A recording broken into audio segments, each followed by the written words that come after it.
Chapter 4. Enter resonant space.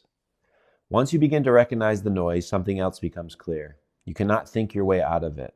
Trying to out-argue the mind creates more of the same. More thoughts, more analysis, more loops. The yes does not appear by force. It appears when the conditions are right. In the previous chapter, you saw how the mind is shaped by survival, how it scans for risk, how it prioritizes belonging, how it builds stories to keep you safe. That system is fast and persistent. But there is another intelligence within you, one that does not operate through constant prediction and one that does not need to solve everything before it moves. Quieter, deeper.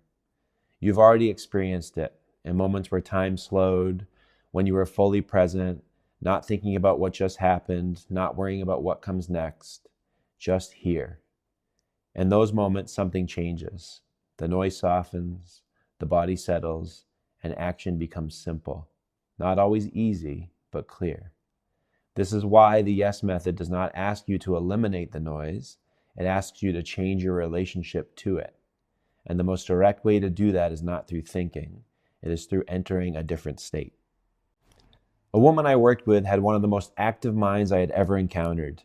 Her thoughts moved quickly from one idea to the next, one possibility to another, one direction, then another. Every option felt interesting, every path had potential. And because of that, she rarely felt settled.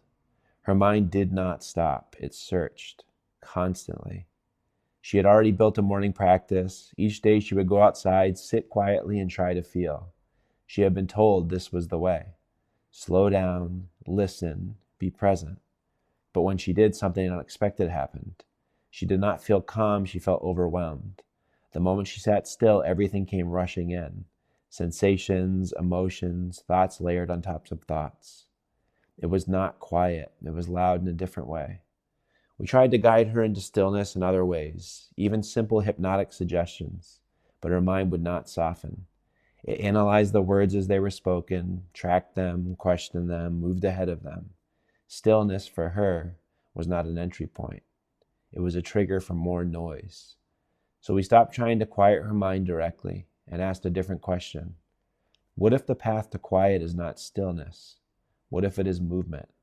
She began to experiment, not with structure, not with technique, with music. Interestingly, she had just begun dance lessons.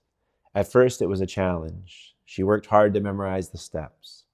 One day, she declared to her teacher, "I just need to move without memorizing the steps." Something shifted.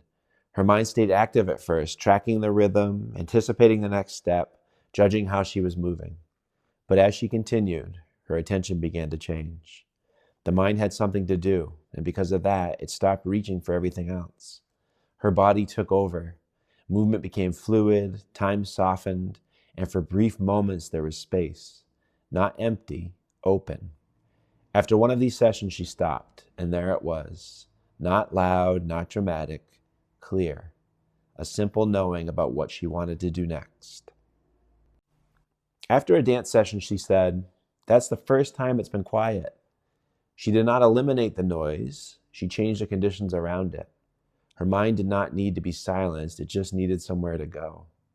And through movement, it loosened its grip. That is exactly when the yes could be heard. Resonant space is not a place. It's a condition, a shift, a return. For some, it is nature, standing among trees, walking without a destination, feeling the ground beneath your feet. For others, it is rhythm, the steady beat of a drum, music that pulls you out of thought and back into feeling. For others, it is a breath, slowing down, lengthening the exhale, letting the body unwind. And for some, it is movement, sport, lifting, running, dance. And for others, it's stillness, silence, sitting, doing nothing at all. The form does not matter, the effect does. Resonant space creates the conditions when the nervous system shifts, where constant scanning softens, where the mind no longer needs to solve. And when that happens, something else has room to emerge. You may notice it as a subtle change, a deeper breath, a release of tension, a sense of space where there was pressure. Nothing dramatic, just different. And in that difference, something begins to open. This is not about escaping your life. It is about changing the state from which you meet it. When you enter resonant space, you are not leaving your question behind. You are bringing it into a place where it can be heard more clearly. A simple practice: enter resonant space. Bring your question with you. Do not try to answer it. Carry it gently. Then choose a space or practice that allows you to settle. Go outside and walk slowly. Sit quietly without distraction. Focus on your breath. Move your body. Put on music and let yourself move without structure. Let your attention shift away from solving and towards sensing. Give yourself a few minutes, long enough for your body to begin to change. Notice what happens, not in your thoughts, in your body, in your breath, in the space around your question. You may feel nothing at first. That is okay. Stay. And if something begins to shift, do not chase it. Just notice. This is the beginning of resonant space.